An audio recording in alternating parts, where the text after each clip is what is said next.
Bismillahirrahmanirrahim. Assalamualaikum warahmatullahi wabarakatuh. Nama saya Ahmad, NIM 18650 Prodi Teknik Informatika.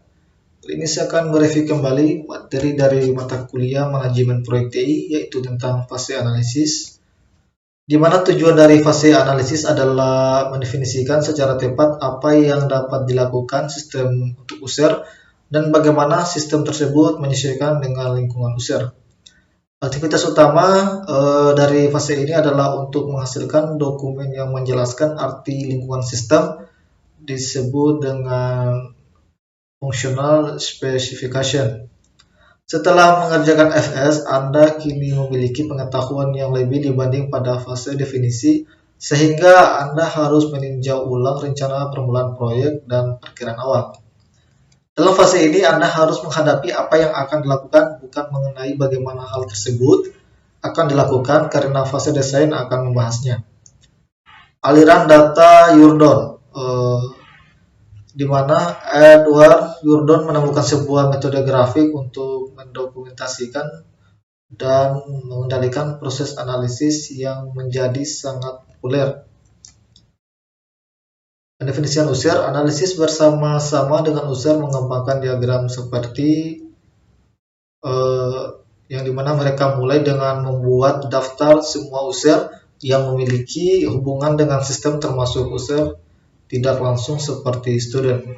Kemudian mereka menggambarkan garis panah untuk semua input dan output untuk masing-masing user, garis diberi nama dan informasi atau data yang melewatinya. Garis panah tersebut mewakili aliran informasi student registrar melalui telepon, aliran data registrar komputer lewat terminal, atau kejadian perpindahan secara fisik dari bagian-bagian. Lalu inilah sebabnya mengapa diagram ini disebut diagram aliran data. Kemudian analis dan user mengidentifikasi informasi umum yang disimpan oleh sistem dan menuliskannya ke dalam lingkaran. Pendefinisian antarmuka user dan analisis menjelaskan setiap bagian yang diwakili oleh garis panah yang merupakan aliran data antara user dan sistem. Hal ini akan mengontrol penjelasan mengenai semua menu, formulir, laporan, perintah-perintah, dan pesan-pesan. Dengan kata lain, merupakan tampilan antarmuka user pada sistem. Tujuan dari proses ini adalah pertama, untuk menjelaskan tampilan antarmuka pada komputer. Kedua, untuk memperoleh pemahaman yang umum dari bisnis user. Seringkali user belajar mengenai bisnisnya sendiri dari tipe analisis ini. Spesifikasi fungsi, di mana FS menjelaskan semua tingkah laku sistem dalam bentuk cerita dan gambar. Definisikan antarmuka user seperti di atas, menu-menu perintah-perintah, respon, laporan, dan pesan-pesan dijelaskan sebanyak mungkin. Setiap perubahan di dalam lingkaran user karena sistem baru dijelaskan semua pengiriman, termasuk hardware, software, pelatihan, dokumentasi, dan garis dirinci. Sebagai tambahan, pada proposal FS juga merupakan kontrak antara user dengan tim proyek. Sejumlah uang yang besar mungkin dipertaruhkan dan user membutuhkan lebih rinci tentang apa yang dapat diberikan dibandingkan apa yang ada di proposal. FS mungkin akan dinegosiasikan dan ditinjau kembali, dan ketika persetujuan dicapai, proposal harus ditanda tangani oleh kedua belah pihak. Garis besar FS, di mana pertama judul halaman, judul fungsi, spesifikasi, nama sistem, pembuat, dan tanggal. Jangan lupa nomor versi. Dokumen ini akan direvisi. Kedua, daftar isi, nama bagian berikut nomor halaman. 3, gambaran sistem, di mana menjelaskan sistem yang akan dibuat. Lihatlah bahwa FS adalah dokumen yang teknik yang ditunjukkan untuk membaca non-teknis. Cara terbaik untuk menjelaskannya dengan menggunakan gambar. 4, tujuan utama, buatlah daftar tujuan sistem, menghubungkan masing-masing ke modul utama, lalu menjelaskan bagaimana sistem yang baru akan mempengaruhi lingkungan user, yaitu di mana terminal akan ditempatkan, siapa yang menggunakannya, laporan apa yang akan dibuat, kapan dan bagaimana hal ini akan mengubah pekerjaan setiap orang. Anda harus memperingatkan user apabila sistem ini akan mempengaruhi berbagai aspek kehidupannya. 5. Kebutuhan khusus sistem, di mana bagian ini menunjukkan kebutuhan-kebutuhan sistem seperti jaringan, kesesuaian, keamanan, ketahanan, dan kemudahan dalam menggunakan sistem. Persoalan yang rumit seperti respon, jumlah waktu dalam detik yang dibutuhkan komputer untuk menjawab, yaitu jumlah yang total pekerja yang diselenggarakan komputer dalam jangka waktu yang tertentu, dan perkembangan kebutuhan sistem untuk beberapa tahun ke depan dapat ditunjukkan di sini. Sebagai contoh, bagaimana jika RD berisi pertanyaan seperti sistem harus memberikan respon untuk setiap input dalam 5 detik, sebuah komputer tercepat yang pernah dibuat sekalipun membutuhkan waktu lebih dari 5 detik untuk merespon berbagai permintaan. Demikian pula jangan menjanjikan dengan pasti mengenai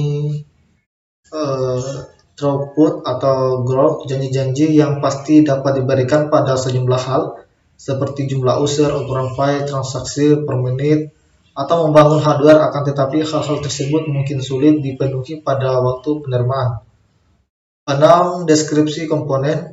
Bagian ini menjelaskan secara detail masing-masing isi kotak atau fungsi yang terdapat pada gambar 6.2. Jangan menjelaskan file yang berorientasi informasi seperti organisasi, file, record, dan file. Semua itu sudah ada dalam desain.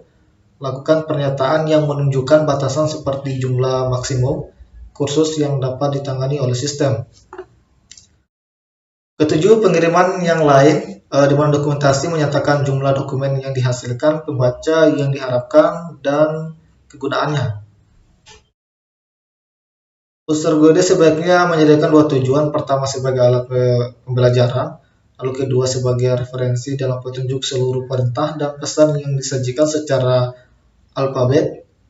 Pelatihan, buatlah daftar modul-modul atau topik-topik yang menjadikan cover pada masing-masing kursus dan materi pelatihan yang digunakan. Lalu 8. Perubahan spesifikasi, di mana perubahan FS mungkin menyebabkan perubahan ke seluruh item-item yang lain yang menyebabkan biaya menjadi mahal dan penundaan waktu pengiriman. Perubahan harus diminimalkan. 9. Penerimaan. Salah satu masalah terbesar dalam dunia software adalah user kadang-kadang enggan untuk menerima dan membayar sistem tersebut. Oleh karena itu, dalam FS kita rinci metode penerimaan dan mengakhirinya dengan baik. Lalu 10. User dan intervensi tim proyek, di mana saling berkomunikasi pada level teknik maupun manajemen. Kebutuhan secara teknik dari user diperlukan saat tim proyek memerlukan jawaban yang cepat dan akurat berbagai pertanyaan yang bersifat teknik. Berbagai pertanyaan ini tidak seleksi hanya pada fase analisis, tetapi akan semakin kompleks saat proyek dilaksanakan. Sebaiknya user menunjukkan paling sedikit satu orang yang dapat menjawab pertanyaan-pertanyaan tersebut. Lalu user dan tim proyek harus berkomunikasi pada level manajemen dengan baik. Hal ini harus dilakukan paling tidak oleh proyek koordinator, user, dan manajer proyek. Mereka akan mendiskusikan berbagai isu seperti pendanaan, jadwal perubahan-perubahan, dan masalah-masalah sumber daya manusia. 11. Tanggung jawab user. Untuk menghemat uang dan waktu, atau jika user berharap dilibatkan lebih banyak, tim proyek mungkin meminta kepada user untuk mengerjakan tugas-tugas proyek seperti menyediakan data, teks, menulis user guide, atau bahkan merencanakan experience teks. Buatlah daftar seluruh kegiatan dan batas waktunya. Ingatkan user untuk menandatangani dokumen ini. 12. Istilah, kondisi, dan asumsi. Buatlah daftar aturan baru dan kebijaksanaan yang harus dipatuhi semua orang. Lalu lanjut teknik penulisan untuk pembaca non-teknis, di mana untuk menulis FS yang baik memegang sulit sekali. Jika FS menjelaskan sebuah sistem teknis, maka disebut dokumen teknis, tetapi FS ini ditulis untuk pembaca non-teknis. Tulislah dari sudut pandang user, gunakan terminologinya. Untuk karena itu, Anda harus mempelajari bisnis user dan bahasanya. Alasan terbesar saya menyebabkan kesalahan pengertian dokumen adalah kata-kata yang memiliki dua hal yang sama. Hindari janji-janji yang sulit untuk dilakukan. 5 kegunaan lain untuk spesifikasi fungsi, di mana FS yang baik dapat digunakan untuk memperkenalkan proyek kepada anggota tim proyek yang baru. User dapat menggunakannya untuk memperkenalkan sistem yang baru ke pihak manajemen atau ke bagian-bagian lain, tetapi yang paling penting adalah bagian-bagian yang menjelaskan menu, form, query, dan report dapat digunakan dalam user guide. 6. Case software tools untuk analisis, di mana digunakan sebagai suatu paket software tools pada masing-masing fase dari daur hidup sistem. Terdapat beberapa produk software yang mutunya bagus yang membantu Anda untuk melakukan analisis. Contohnya, Accelerator dapat digunakan untuk menggambarkan data flow diagram tingkat tinggi. Peralatan analisis menyediakan menu layar dan fasilitas laporan dari gambar untuk membantu menjelaskan kepada user input dan output pada layar dapat digambarkan dengan menggunakan mouse input. Meninjau kembali perencanaan, di mana perencanaan adalah sebuah proses pengulangan lakukan perbaikan PPP segera setelah analisis dilakukan. Apakah tugas-tugas masih dapat diperkirakan, ditentukan, dijadwalkan, dan diselesaikan? Yang paling penting adalah tanyakan apakah sumber daya yang diperlukan untuk masing-masing tugas masih tersedia ketika dibutuhkan. Berikut ini adalah daftar pendek dari masalah-masalah yang dapat terjadi dalam 3 fase berikut, di mana programmer, kunci atau perancang mengundurkan diri, komputer pengembangan tidak tersedia, peralatan hardware yang khusus tidak ada terwujud tepat pada waktu dibutuhkan, paket software dengan rilis terbaru, lalu sumber daya yang disediakan oleh pihak ketiga tidak terwujud. Rencana pelatihan untuk anggota proyek, di mana ketika akhirnya staf telah diputuskan, lakukan pemeriksaan untuk melihat siapa-siapa saja yang membutuhkan pelatihan. Programmer Anda merupakan calon yang paling memungkinkan. Jadwalkan semua pelatihan yang akan dilakukan pada akhir desain. Kesimpulan dari fase analisis ini diharapkan FS dinegosiasikan atau ditinjau kembali, jadwalkan waktu untuk persetujuan dan perbaikan, atur batas akhir penyelesaian. Jika tidak disetujui di antara individu-individu atau departemen-departemen menyebabkan analisis paralisis, ambil satu orang dari tiap departemen dan kumpulkan dalam satu ruang dan tekankan untuk tidak menunda pertemuan sampai masalah terpecahkan. Dan yang terakhir, kita tinjau kembali kejadian-kejadian utama dalam fase analisis, di mana spesifikasi fungsi yang disetujui dan ditandatangani oleh kedua belah pihak. Lalu kedua, jika kedua langkah proposal digunakan, development proposal telah ditulis dan diberi oleh user. Lalu PPP diperbaiki untuk memasukkan, memperhitungkan baru dan jadwal-jadwal sumber-sumber dan masih dijalankan untuk seluruh kegiatan. Dan keempat, desain tingkat atas telah dilakukan.